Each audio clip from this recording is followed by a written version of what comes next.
seek deeper, seek the Word of God. Let's all bow down our heads and pray.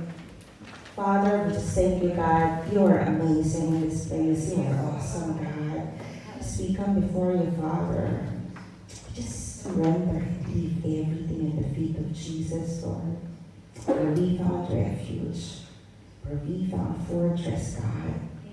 That we could rest in your presence, in your loving presence. That we could have peace of mind and peace of heart as we listen to your word, God. As we worship, as we ponder, as you teach us, Holy Spirit, as you guide us, Lord. Father, we pray, oh God, that whatever you teach us this morning, oh Lord, that we always put everything into application.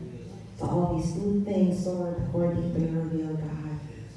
Your words are powerful.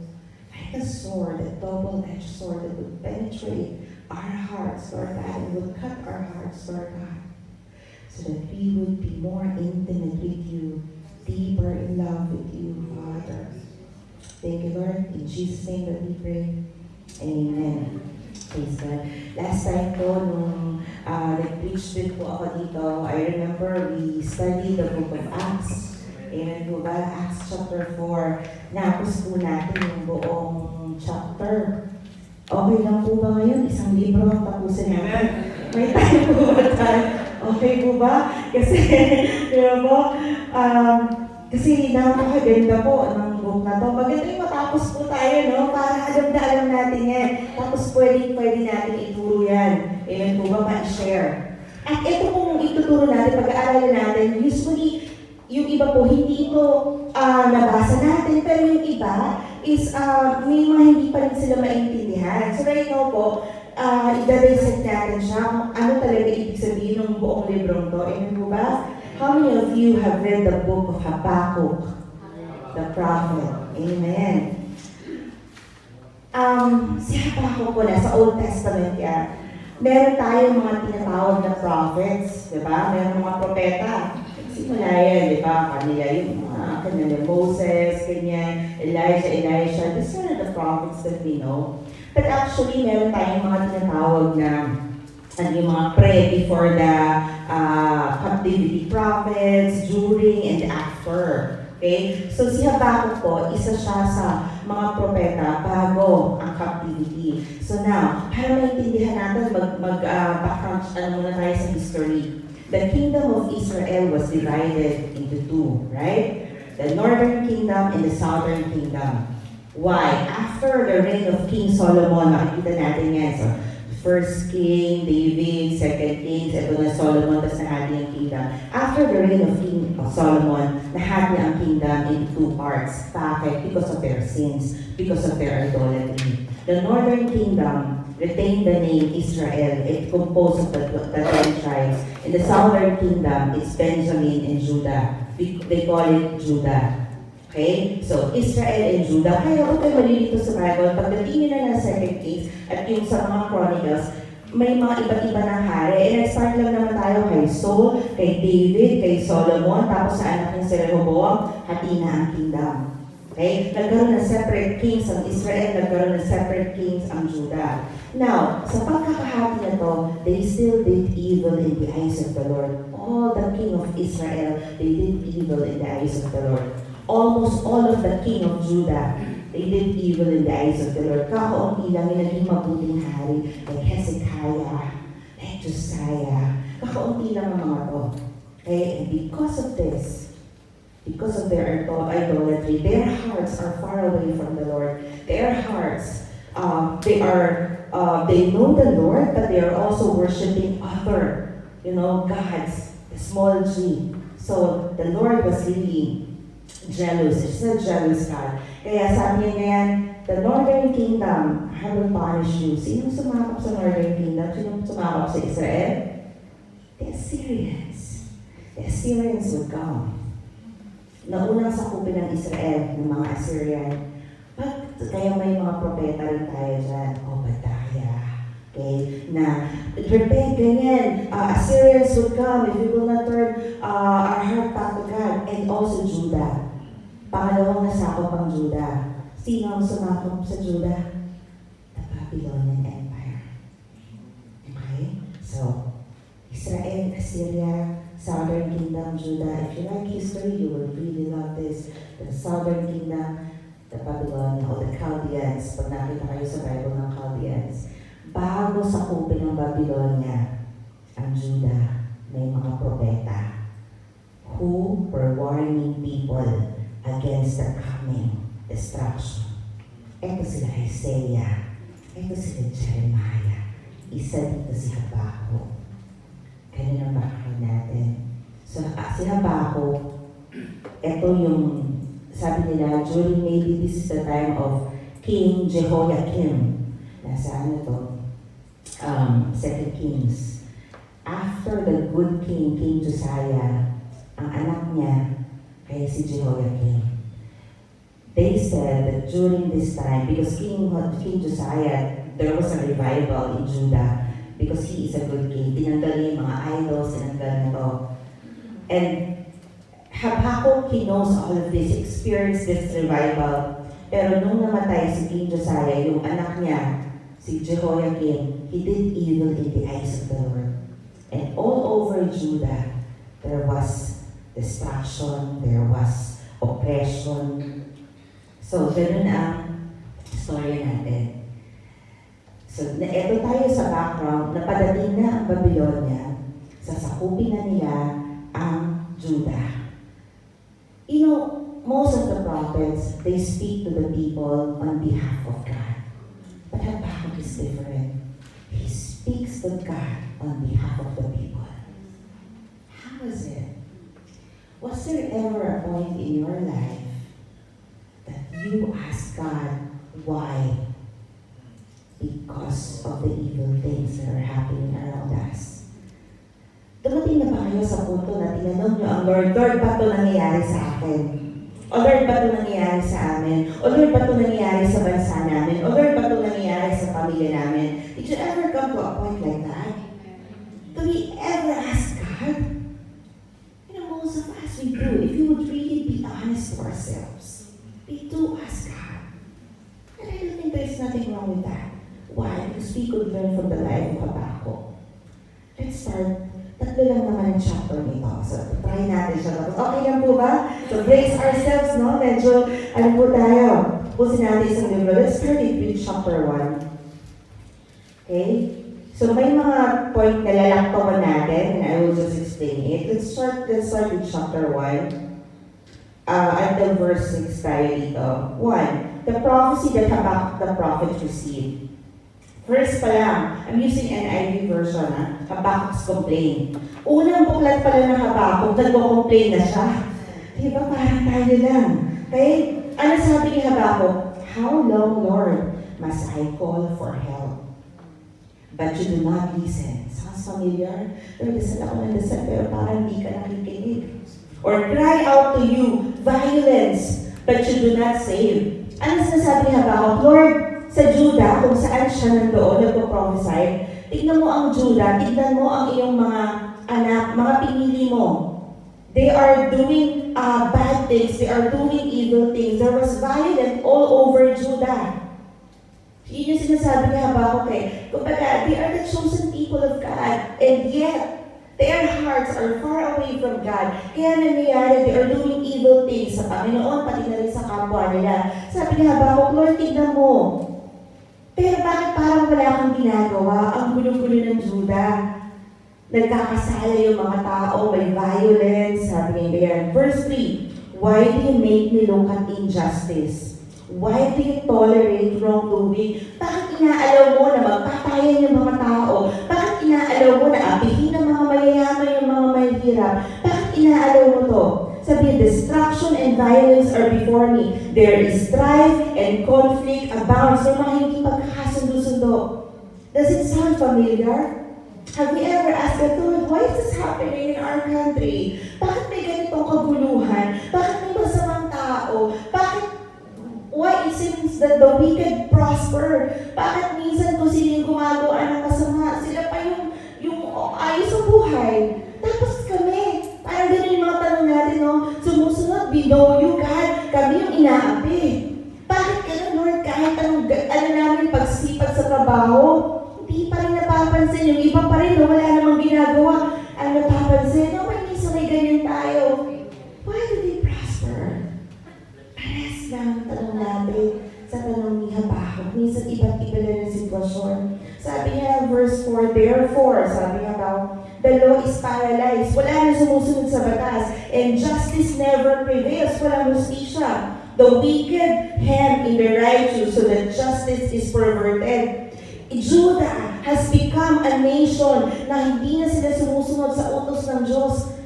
Nakalimutan nila, they have law of Moses na binigay ng Panginoon kay Moses. They never abide in it. Hindi sumusuway sila doon. Tapos kayo nagkakaroon ng violence, nagkakaroon ng patayan, nagkakaroon ng oppression, pang-api, poverty.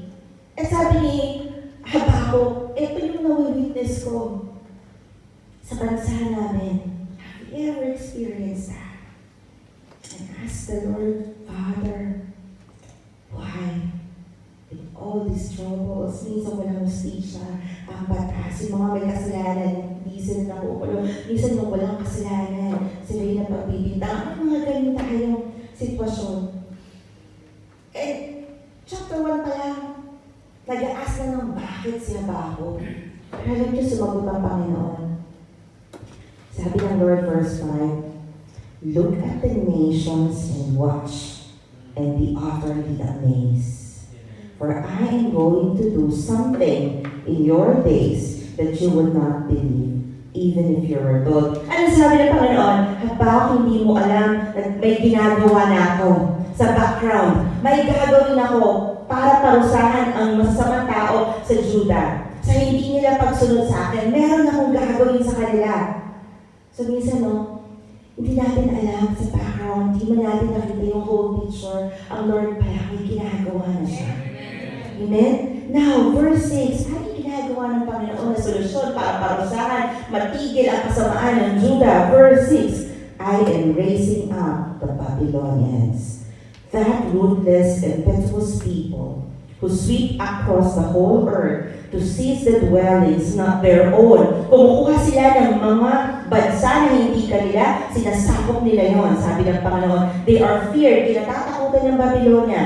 Dreaded people, they are a law to themselves. Wala silang batas na sinusunod kundi ang kanilang batas and promote their own honor. They do not know Yahweh. They do not know God. In short, walang Diyos tong mga Babylonia na to, kundi ang sarili nila.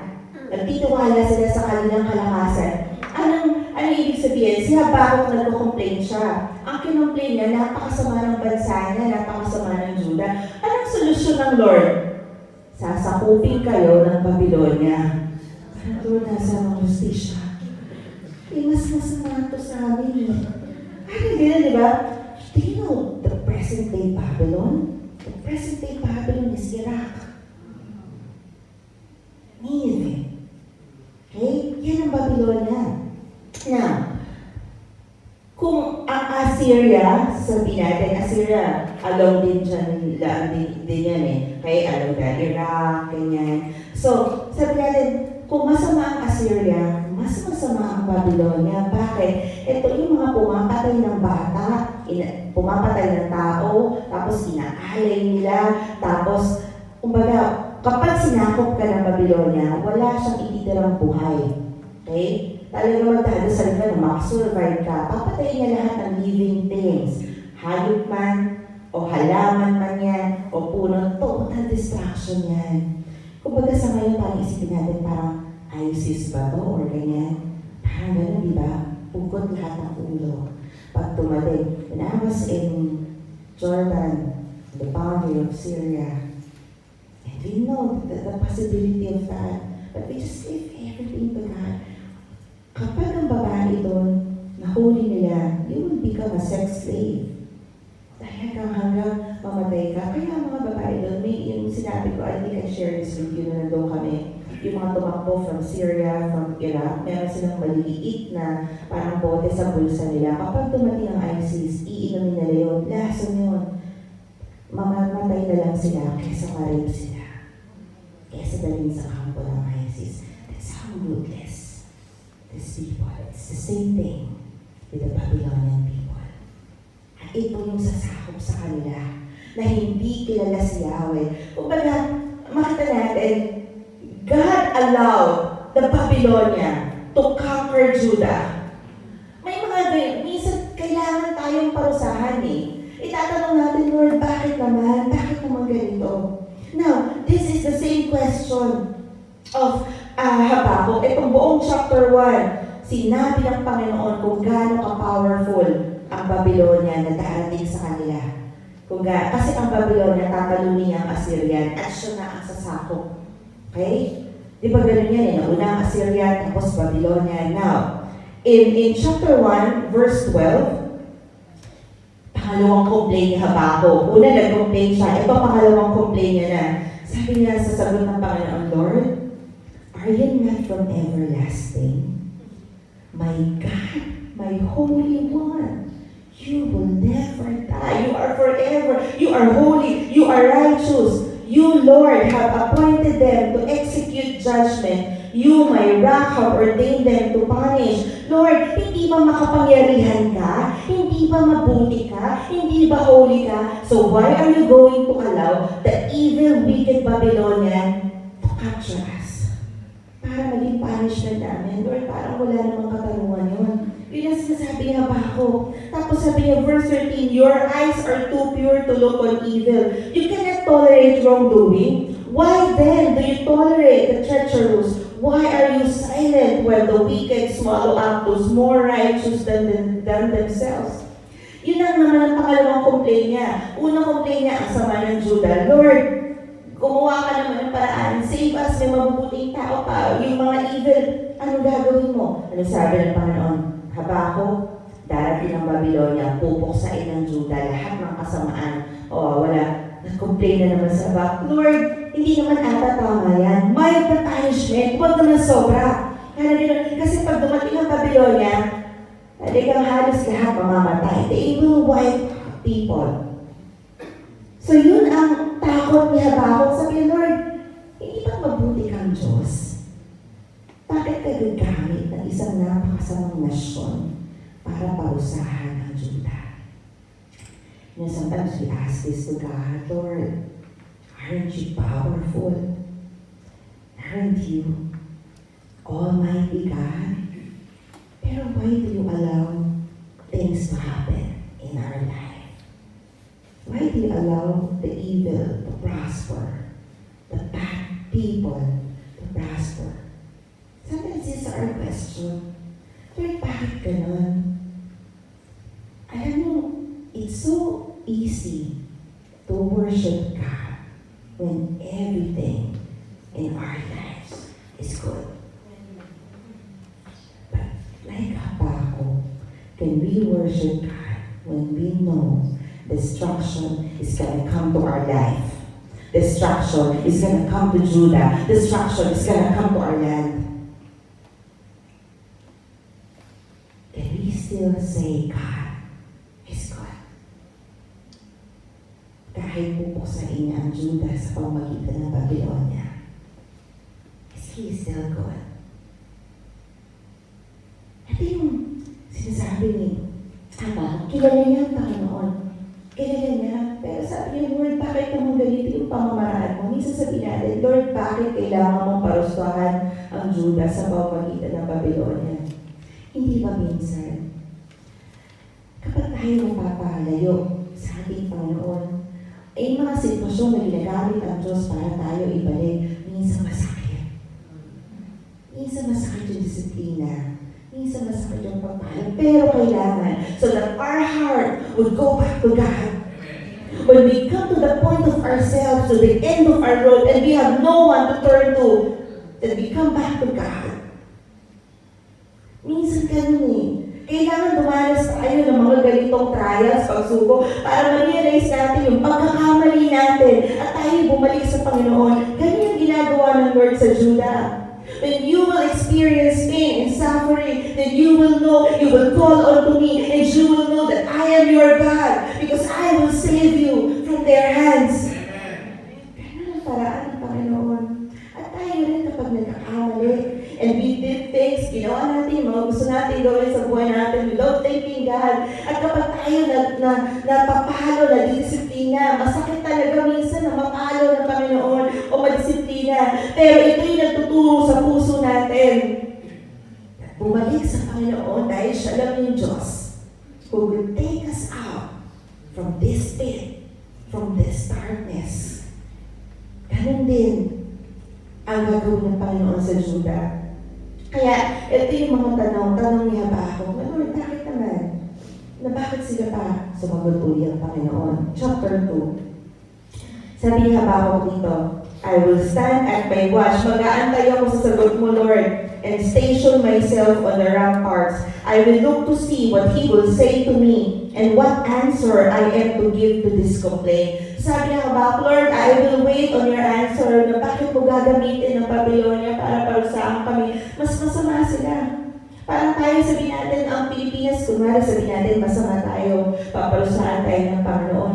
Tapos ang ipapadala ng Lord ay hindi ba sabi, Lord, kung masama kami, mas masama itong mga to. Kaya parang ganun yung takot ni Habbakuk. You know what was the difference? Kahit nagtatanong si Habbakuk sa Panginoon, kahit may mga questions siya, kahit ang dami niyang why, kahit ang daming tanong, alam niyo kung anong difference? Never tumalikod si Habbakuk sa Panginoon. Nandun pa rin yung pagtitiwala niya. Nandun pa rin yung alam niya na ang Panginoon ang Diyos. Meron lang siya talagang mga hindi maintindihan. At tayo ganun din. Wala masama, minsan may mga tanong tayo. Pero hindi tayo dapat tumalikod sa Diyos. Kasi minsan sa hirap na dinadanas natin, sa mga problema, sa troubles natin, some people would really give up on God. Some people would get mad at God. Some people would get angry with God. Na Lord, bakit ito nangyayari? Talaga bang Diyos ka? Ayoko nang maniwala. No, Habbakuk never did that. Although there are confusion and question in his heart, pero lahat idinudulog niya sa Panginoon. At nandun pa rin yung pagtitiwala. We might have questions, God, but it will never shock the Lord. Because He knows our heart even before we speak. But even if we question Him, we still trust Him. Bakit? Because His thoughts are not our thoughts, nor His ways are not our ways.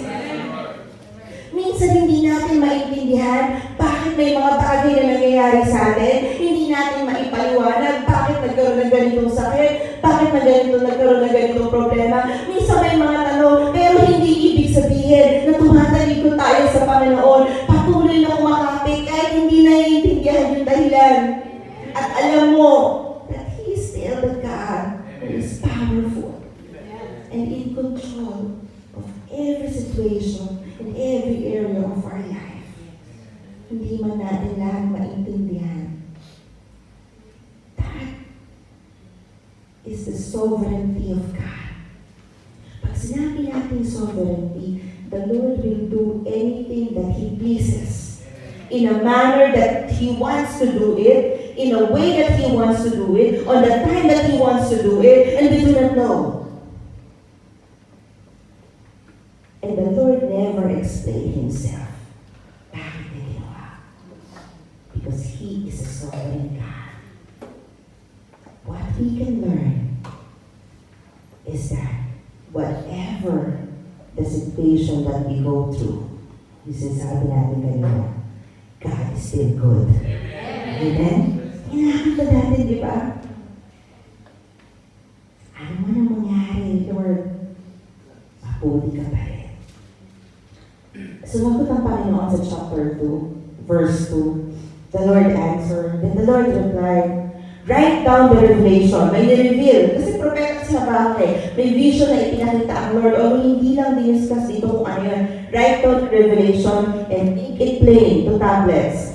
Herald may run with it. So ano ibig sabihin niya? Isulat mo kung ano yung mga nakita vision na to, that the people might also proclaim it. Herald. Sabi niya ganyan. May run with it. The people would know. Sabi niya ganyan. Verse 3. For the revelation awaits an appointed time. It speaks of the end and will not prove false.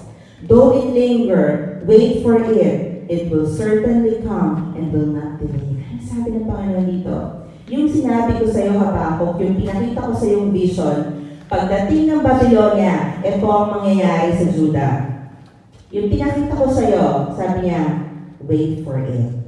Ito yung sabi niya, it speaks of the end and will not prove false. Lahat ng nireview ko sa'yo, lahat ng nakita mo sa vision, hindi man binanggit ni Habbakuk dito kung ano mangyayari yan. Yung pagsakop ng Babylonia. Though it linger, sabi niya ganyan, maaari siyang, hindi mo alam kung kailan siya darating, sabi niya, but wait for it, antayin mo, it will certainly come.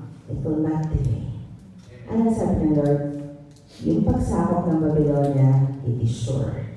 It's gonna happen. It's gonna happen. This will be the punishment of Judah. I'm gonna do it. Wait for it. Okay? So this verse is about the coming punishment of Judah, the coming captivity, okay, of Judah sa Babylonian hands. Verse 4, pero ano sabi ng Panginoon? Ngunit magkaganon man, sabi niya, the enemy is puffed up. His desires are not upright. Kumbaga ang mga Babylonians, they are evil. Masama sila. Sabi, they are not upright, sabi ng Lord. Pero kahit sakupin man kayo ng Babylonia, dumating man ang panahon na yun, ano sabi ng Panginoon? The righteous person will live by his faithfulness. This is in the NIV. If you are using NKJV, KJV, NLT, ESV, if you're using NASB, the righteous shall live by his faith. Tama? Wala tayong problema sa translation yan. Because in the Greek word, Hebrew, ang faith and faithfulness, parehas ng ibig sabihin yan. Okay? So, pero, if you are writing down notes, very familiar ito, di ba? For the righteous shall live by faith. Saan natin ito nakita? Sa New Testament. Okay? Saan mga verses? Romans chapter 1:17, you can write it down and check it at home. Galatians 3:11, okay, Hebrews 10:38. Si Paul ang nagsabi yan. So, pag-usapan natin yan mamaya. Now, ano yung ibig sabihin? Sabi ng Panginoon, darating ng Babylonia, sasakupin nila kayo, magkakagulo, magkakaroon ng distraction, maraming mamamatay, but, sabi ng Lord, but the righteous person will live by his faithfulness. But the righteous shall live by his faith. Anong ibig sabihin? Kahit dumanas kayo ng hirap, yung mga mabubuting tao na natitira sa Judah, the righteous people, the righteous person, you will live, you will be saved by your faithfulness to God. If you remain faithful, you will be saved. Amen. That's the meaning of that. The righteous person shall live by his faithfulness. Ano ibig sabihin nun? Alam natin ang attribute ng Panginoon, faithful siya, tapat siya. Tayo, meron tayong tiwala sa katapatan ng Panginoon. Faith yan. Now, kahit tayo may tiwala, we trust God, we depend on God, that is our faith on Him. Pero dapat yung faith natin, it will endure hardship. Hindi nawawala yung tiwala natin o faith natin sa Panginoon kapag tayo dumanas ng paghihirap sa buhay na to. Kapag tayo nakaranas ng paghihirap, though we have faith in God, and then we experience trials, we experience suffering, we experience trouble, but we have endured till the end, we never forsake our faith, hindi na tayo tumalikod sa Panginoon. That is called faithfulness. Ibig sabihin, even if we have faith to God, yung iba sabihin na may faith naman ako you could have a very sincere faith, but untested faith is a weak faith. Kasi sabi yan sa James, maaaring tayo may pananampalataya, pero hanggat hindi nasusubok ng mga paghihirap at pagsubok o hanggang saan. Paminsan, nawawalan tayo ng faith or tumatalikod tayo. Our faith should endure. Kaya nga sabi, persevere, endure hardship, endure these things, that we would remain what? Faithful till the end. Because the God is a faithful God. For He who promised is faithful till the end. Kahit anong mangyari, the righteous will live by his faith. Magtitiwalas, kahit hirap ang danasin nila sa Babylonia, until the end, if we will remain alive, they should trust God. And the Lord will deliver them.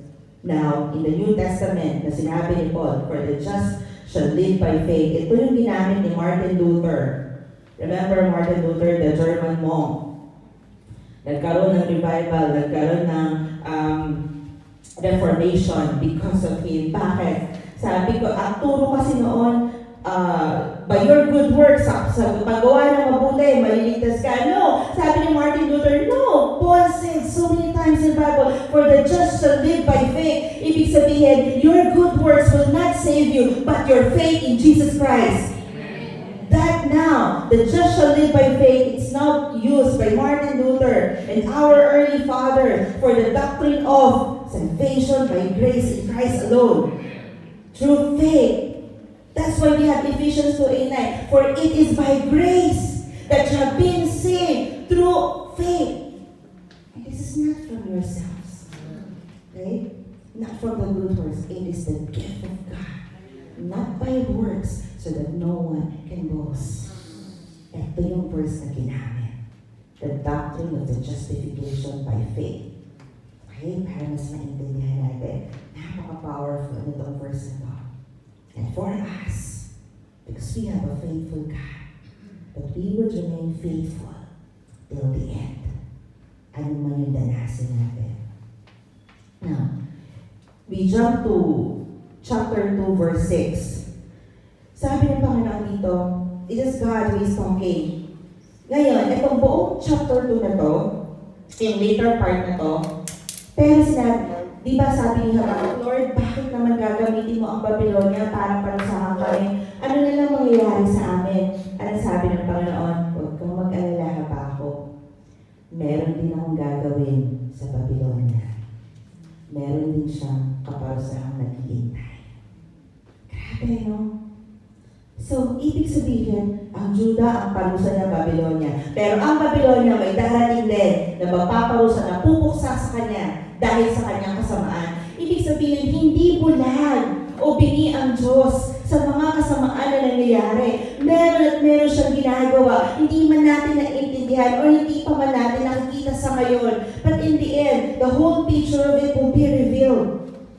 So now, ano yung sa naghihintay na parusa naman sa Babylonia? Dahil sila ay masama. Ano yung sabi ng Panginoon sa verse 6? Will not all of them taunt him with ridicule and scorn, saying, Woe to him, woe to you, Babylonia, who piles up stolen goods and makes himself wealthy by extortion. How long must this go on? Will not your creditors suddenly arise? Will they not wake up and make you tremble? Sabi niya, then you will become their prey, because you have plundered many nations. The people who are left will plunder you. Ito yung mabalik sa iyo, Babylonia. For you have shed human blood, marami kang pinatay. You have destroyed lands and cities, marami kang winasak na mga nation, mga cities, and everyone in them. Sabi niya. Now, we jump, still chapter 2 pa rin, okay? But we jump tayo sa verse 16. Ano sabi niya yan? Verse 12. Chapter 2, verse 12. Woe to him who builds a city with bloodshed and establishes a town by injustice. Sabi again, has not the Lord Almighty determined that the people's labor is only fuel for the fire? Then the nations exhaust themselves for nothing? So itong mga to, sinasabi ng Panginoon kung ano mangyayari is a prophecy para sa Babylonia. Ano yung naghihintay na kapahamakan sa kanila? And then sa chapter 2 pa rin, let's jump tayo sa verse 16. You will be filled with shame instead of glory. Now it is your turn. Drink and let your nakedness be exposed. The cup from the Lord's right hand is coming around to you, and disgrace will cover your glory. The Babylonia will be destroyed. Okay? Dahil sila ay masama, kahit sila ginamit ng Diyos para buksain ng Juda, in the end, a new kingdom will arise. Okay? And will also destroy them. Saan natin ito makikita? If you are reading the book of Daniel, hindi na natin siya ito, pero nasa chapter 2 yan, yung buong chapter 2 na yan, basahin nyo, na naginip ang King of Babylon, na sino? Sa Nebuchadnezzar. Right? Na naginip siya. May statua. Tapos may clay, may gold, may ganito. Ano sabi ni Daniel? Etong mga to, it represents kingdom. Okay? Una, may the kingdom of Assyria. Oh, mawawasak yan. The kingdom of Babylon, kahit ikaw ang powerful kingdom, mawawasak yan. Pagkatapos ng Babylonia, bakit? Sino ang dumating? From the history, from the Bible. The Persian Empire. And the Persian Empire is so powerful, Darius the Great, that they have destroyed Babylonia. Yan yun eh. That's what's written in the Bible, and the same with history. Kasi pagkatapos ng captivity ng Judah, kahit sakupin man nila ang Judah, after 70 years, okay, may darating na new empire. Ito ang Persian Empire. Remember King Cyrus? Ito na yung si Darius. Pag binasa natin ang Esther, Nehemiah, Esther, Persian Empire na yan. Okay? King Artaxerxes, King Darius, King Xerxes. Okay? Napakaganda basahin ng Bible. Dapat lang pinagtatagni-tagni natin siya. Hindi siya kasi chronological order, di ba? Hindi siya yung sunod-sunod eh. Dapat lang alam natin kung nasaan tayo. Pero pagkatapos nito ng Babylon, Esther, Nehemiah, Esther, that's the Persian Empire. At yung end ng 2 Chronicles, King Darius the Great. Mababasa natin yan. Pero, anong sabi ng Panginoon? Kahit may mga kingdom na mag-arise, sabi niya ganyan, may propesya na sinabi ang Panginoon dito kay Habbakuk. Anong sabi? But all this kingdom will be nothing. Bakit? Chapter 2, verse 14, sabi niya ganyan, for the earth, chapter 2, verse 14, for the earth will be filled with the knowledge of the glory of God, as the waters cover the sea. Anong ibig sabihin nito? Minsan nakikita natin yung words na yan eh. For the earth will be filled. Ano sinasabi nito? Ito yung prophecy. Ito yung dream ni Nebuchadnezzar na in-interpret ni Daniel. Anong ibig sabihin? Kingdom will come. Assyrian, Babylonian, Persian Empire. Pagkatapos ng Persian Empire, ano na sumunod? Wala na yun sa Bible, pero alam natin sa history. Alexander the Great. Pagkatapos ni Alexander the Great, sino na? Roman Empire. That's why, pag buklat ng New Testament, the time of Jesus, Roman Empire na tayo. Nasakop na ang Judah, Israel, ng Roman Empire. That was during the time of Jesus. Pero ano sabi sa prophecy na to? Ano sabi? For the earth will be filled with the knowledge of the glory of the Lord. Ano sabi ni Daniel? Though this kingdom would arise, but there will come a time that the kingdom of God will be established. And this kingdom will never be destroyed. And this kingdom will endure forever and ever. Ito na yung sinasabi natin, when our King Jesus come to the second coming. Ito yung kinakanta natin, di ba? And this kingdom shall know no end, and His glory shall know no bound, for your majesty and power of this kingdom's King has come. And this kingdom's reign, and this kingdom's rule, and this kingdom power and authority, Jesus, God's righteousness revealed. Amen. The kingdom of God is going to come in the end, in the second coming of Jesus, and this is the prophecy. The earth will be filled with the knowledge and glory of God as the water covers the sea, as the water covers the sea. Kahit may mga sumakop, malalakas na nasyon na dumating, sakupin ng malakas na nasyon, ang bawat nasyon, huwag tayong matatakot. Kasi ang mga nasyon na to, kahit malalakas sila, kahit makapangyarihan sila, though they are powerful, even right now in our present age, lahat ito mapupuksa. When the kingdom of God will be established at the coming of Jesus in the second coming. And this kingdom will be destroyed. Kahit gaano sila ka-powerful. Because a mighty King, the King of Kings, and the Lord of Lords is gonna come and establish His kingdom. And the people of God will be part of that. And this is our kingdom, the kingdom of God that we are waiting for. And His kingdom will never end. And His kingdom will rule forever and ever. Authority and power. Ano man nalasan natin ngayon, may kaguluhan man, meron mang mga talks of war, meron mang mga balita o ganito, because nasa Biblia to, nasa Revelation, darating at darating, huwag tayo matatakot.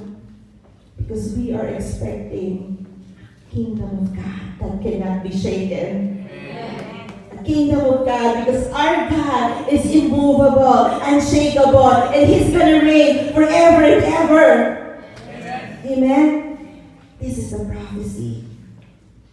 Earth will be filled with the knowledge and the glory of God as the water covers the sea. Now, and then, chapter 2, verse 20. After this, kung sinabi ng Panginoon, sabi niya, the Lord is in His holy temple. Let all the earth be silent before Him. It's like similar to the verse, be still and know that I am God. Destruction would come. Hardship would come.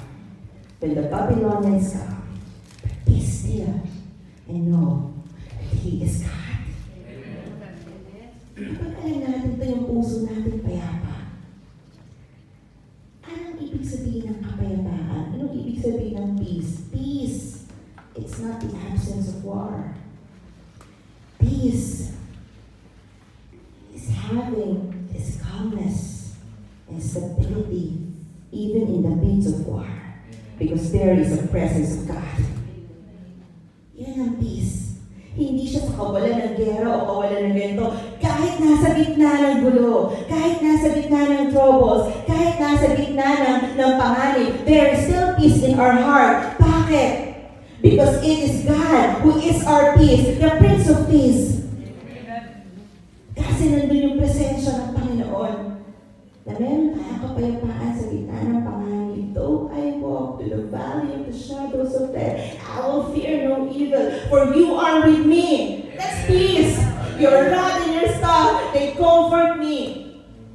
You prepared a table before me, the presence of my enemies, and my cup overflow. Surely goodness and mercy shall follow me all the days of my life, and I will dwell in the house of the Lord forever and ever. Kapayapaan sa gitna ng kadiliman kasi yung presensya ng Panginoon nasa iyo. Hindi lang tayo payapa pag walang problema, pag walang gulo, pag walang panganib, pero kahit kumating ang mga to, may kapayapaan kasi nandiyan ang presensya ng Panginoon. And as we turn to the last chapter,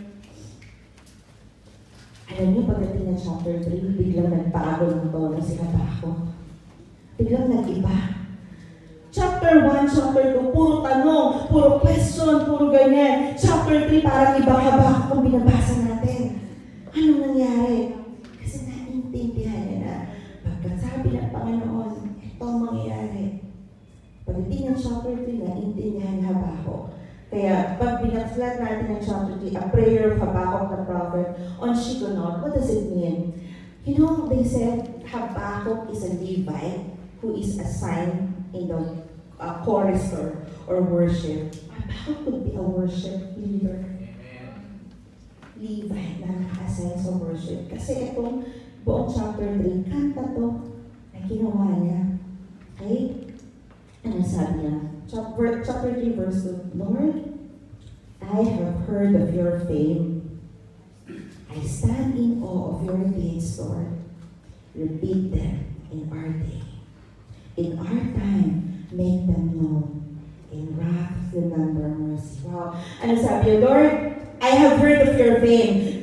Tayo pa lang ni Abraham, tayo pa lang ni Moses, kilala kita, Panginoon. You were the God who parted the Red Sea. You were the God who destroyed the firstborn of the Egyptian. You were the God who sent plagues to the Egyptian. Ikaw, kilala ka namin, Panginoon. You were the God who was beside us when we fought the walls of Jericho. Kung sabi niya, I have heard of your fame. Kilala kita, Panginoon, and I stand in awe of your deeds sa mga ako, sa lahat ng ginawa mo, sa mga ninuno pa lang namin. Gawin mo ulit ito ngayon. Repeat them in our days. Pagdating ng Babylonia, Lord, masyado mahirap ang dadanasin namin. Kung ano yung kapangyarihan na pinakita mo during the time of Moses, during the time of Joshua, ipakita mo ulit sa amin ngayon. In our time, make them known. Sa ngayon, sa daraanan namin, in wrath, remember mercy. wrath, remember mercy. Lord, yung habag mo sa amin, nandun pa rin. Yung hawa mo, Panginoon, sa kahit anong hirap ang danasin namin, in your wrath, remember mercy. And then, chapter 3, we jump to verse 6. Sabi niya, He stood and shook the earth. He looked and made the nations tremble. The ancient mountains crumbled and the age-old hills collapsed. But He marches on forever. Yung buong chapter 3 na to, pinipraise lang ni Habbakuk ang Panginoon. Sinasabi niya, ano yung kapangyarihan ng Lord. Sabi niya, He stood and the earth shook. He looked and made the nations tremble. The ancient mountains crumbled and the old age hills collapsed. But He marches on forever. Ibig sabihin, Lord, ano sinasabi niya ba dito? You are powerful. Ito yung kapangyarihan mo. Ito kung sino ka. Okay? Yun yung sinasabi niya. So it's like a different Habbakuk that we are reading. Chapter 1, chapter 2 is full of question and whys. But chapter 3 is what? It's full of amen, Lord. Minsan may mga tanong tayo sa Panginoon. But when the Lord revealed to us His glory and His power and His goodness sa buhay natin, then even whatever we experience, we just say, Lord, amen, God. Let it be done according to your will. And here in chapter 3, verse 16, sabi nga ba ako, I heard and my heart pounded. My lips quivered at the sound. Decay crept into my bones and my legs trembled. Yet I will wait patiently for the day of calamity to come on the nation invading us. Can you really say this? Alam mo may sasakop sa inyo. Alam mo darating ang Babylonia. But can you say that, Lord, I heard and my heart pounded. Kumahaba pa rin yung dibdib ko. My lips quivered at the sound. Decay crept into my bones and my legs trembled. Lord, nandun yung pag-aalala, nandun yung pangamba sa darating na dilubyo, sa darating na mangyari. But I will wait patiently for the day of calamity. I will wait patiently for the day of calamity to come on the nation invading us. Ano ibig sabihin ito? Habbakuk has fully accepted the will of the Lord.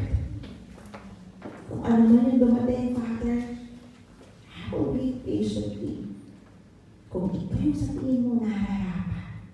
At alam nyo itong panghuling verses na to, napakaganda nito. Siguro yung iba sa atin yung verse to. Maaaring ito yung revelation or yung vision na pinakita ng Panginoon kay Habbakuk. Ano yung distraction na mangyayari sa Judah? Ano, pag dumating ang Babylonia, ano yung mangyayari? Maaaring ito yun. Tignan natin. Ano sabi niya Habbakuk? Chapter 3, verse 17. Though the fig tree does not bud, and there are no grapes on the vines. Kapag dumating ang Babylonia, mawawala ang mga puno. Hindi mamumunga. Alam niyo kung gaano ka-importante yung fig tree? Parang dates yan. Di ba tayo may fig tayo dito? Marami na bibili yan eh. Parang may mga maliliit na seeds. Fig. Hindi ba puno ng igos? Kumakain yan sila Jesus. Kapag nagutom ka, pwede kang pumitas. Ibig sabihin, importante yung puno na yan. Kapag nagugutom ka, wala ka, eto lang, pwede kang kumain. Pero ano sabi sa vision na nakita? Ano sabi ni Habbakuk? Pag dumating ang Babylonia, kahit ang puno ng igos hindi mamumunga because they will destroy all trees. Though the fig tree does not bud, ano pa? And there are no grapes on the vine. Walang ubas. Alam niyo kung gaano ka-importante ang ubas? Ginagawa nila itong alak sa kanilang meal, ubasan. Okay? Ibig sabihin, napaka-importante nito. Pero pag dumating ang Babylonia, wala rin ubas. Though the olive crop fails, and the fields produce no food, pag dumating ang Babylon, walang langis. Walang puno ng olibo, doon ginagamit yung langis. At alam niyo kung gaano ka-importante ang langis. Ito yung ilaw eh.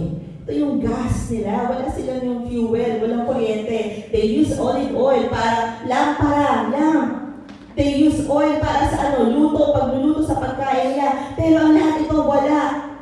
kasi walang olive, and the fields produce no food. Kahit anong makain, pagdating sinakop kayo ng Babylonia, wala kayong makakain. This is what the vision of Habbakuk. At ano pa? Ano pa nangyari? Though there are no sheep in the pen, wala rin ang mga hayop. Nangamatay na rin ang mga hayop. Lahat ito mamamatay sa gutom, sa destruction, and no cattle in the stalls. Alam niyo kung gaano ka-importante itong mga to, ang tupa, ang cattle. Ibig sabihin, ano sinasabi ni Habbakuk? Lord, pag dumating ang Babylonia, everything will be destroyed. Everything would fall apart. And yet, ano sabi niya? Pero kung magkaganon man, parang ano to, diba? Mawala na ang lahat. Lord, mawala man ang lahat. Verse 18, yet I will rejoice in the Lord. I will be joyful in God my Savior. Ano yung sabihin, Lord? Sa kabila ng paghihirap, pagdating ng mga mananakop, kahit ito mawalang pagkain, walang ubas, walang olive, walang langis, walang mga hayop, ibig sabihin, lahat kami pwede nang mamatay. Pero Lord, ano sabi niya sa verse 18? I will rejoice, magditiwang, magagalak ang puso ko. Bakit? Bakit magagalak sa kabila ng kawalan? Because verse 19, because the sovereign Lord is my strength. Amen? Sa kabila ng kahirapan, ang kalakasan ko, nagmumula sa iyo lamang. Sa kabila ng kawalan, Panginoon, ikaw lang, more than enough. Because the sovereign Lord is my strength. He makes my feet like the feet of a deer. He enables me to tread on heights. The feet of the deer is an assurance sure sa kanyang footstep. Ibig sabihin, kapag nag-tread man siya sa matataas na bundok, matataas na hill, hindi siya malalaglag. Bakit? Because the sovereign Lord is my strength. Ano sinasabi nga ba ako? Lord, mawala man ang lahat. Patuloy kitang pupurihin. Mawala man ang lahat, patuloy kitang mamahalin. Mawala man ang lahat, patuloy akong magtitiwala sa'yo. You know what? Sometimes we praise God when all good things are happening. We say, God is good. Kapag ang ganda ng mga bagay na nangyayari sa atin. Pero ano yung kinakanta natin kanina? God is good all the time. And all the time, God is good. Ito yung all the time. Hindi lang siya good times. But even in the bad times, God is still good. Hindi ibig sabihin, pag walang ubasan, walang puno ng olibo, hindi na tapat ang pagmamahal ng Diyos. Hindi ibig sabihin, pag nawala ang mga to, hindi na siya faithful. Hindi ibig sabihin na magkulang man tayo sa mga pangangailangan natin, hindi na mabuti ang Diyos. He will remain good in spite of all our circumstances. Hindi ibig sabihin na God is good all the time. And all the time, sa hirap man, Panginoon, you are good. Ito yung verse na yun. And you know what? Want to also mention this is the promise of Habbakuk to the Lord. Ito yung sinabi ng question prophet na to. Diba? Biglang dito napaka-full of faith. Ito yung pangako niya sa Panginoon. Familiar ba to sa mga may mag-asawa? Familiar ba to? Hindi ba isa itong sumpaan? Parang yung sumpa kayo sa inyong mga mag-asawa. For better or worse, in richer and for poorer, in sickness and in health, till death do us part. Because the sovereign Lord is our strength. Amen? Anong ibig sabihin nito? Mawala man ang ubasan, wala mang puno ng igos, mawalan man ang trabaho ang isa sa atin, maghirap man tayo, magkaroon man ng problema, there are no sheep, magkaroon man ng sakit ng isa, yet I will remain faithful because the sovereign Lord is our strength.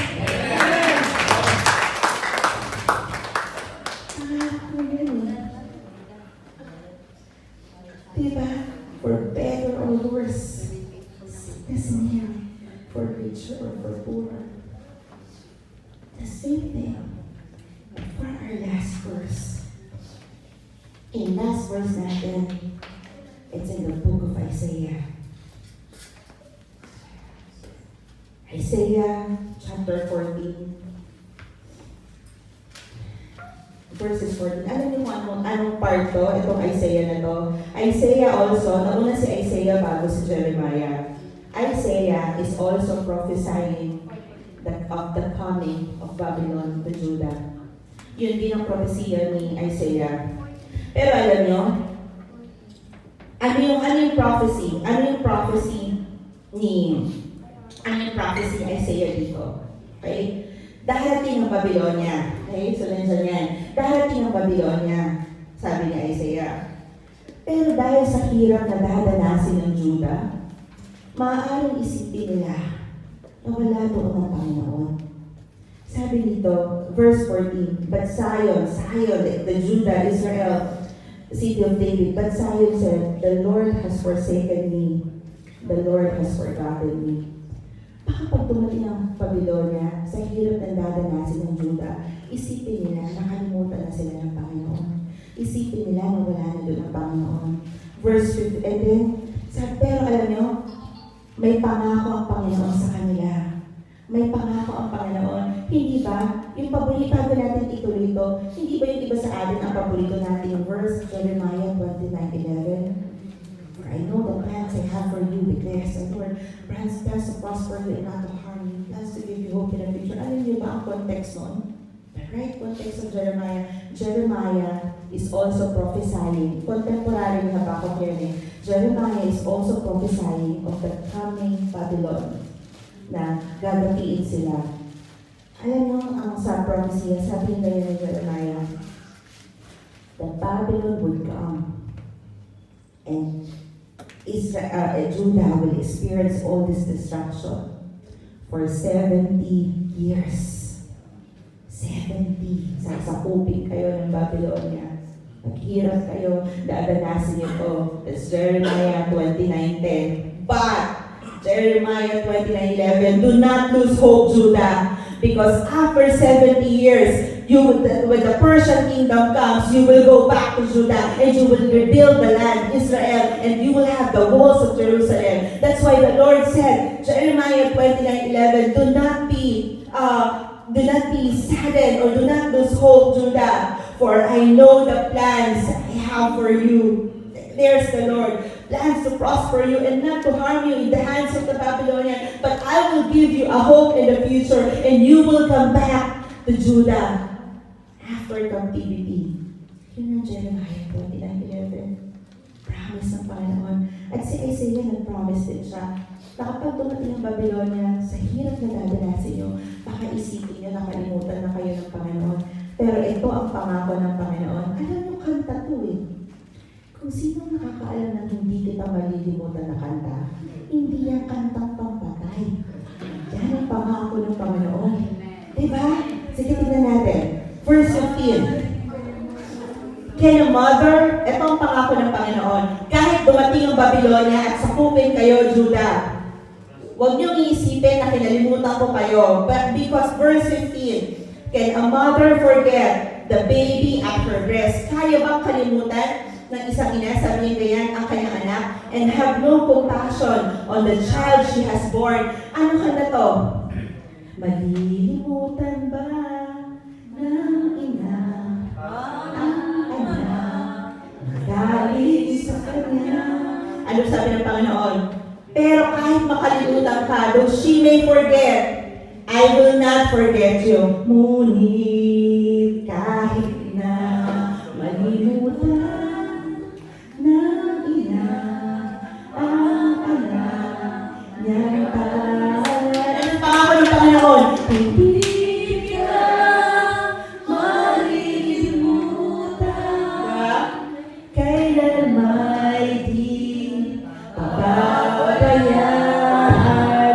Ano pa sabi ng Panginoon? Verse 16, see, Judah, I have engraved you on the palm of my hands. Your walls are ever before me. Nakaukit man, kailanman sa aking palad ang iyong pangalan.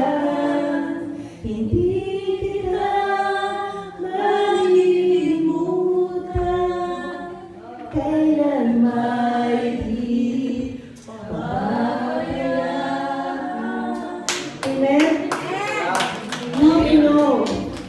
hindi yung kantang papatay.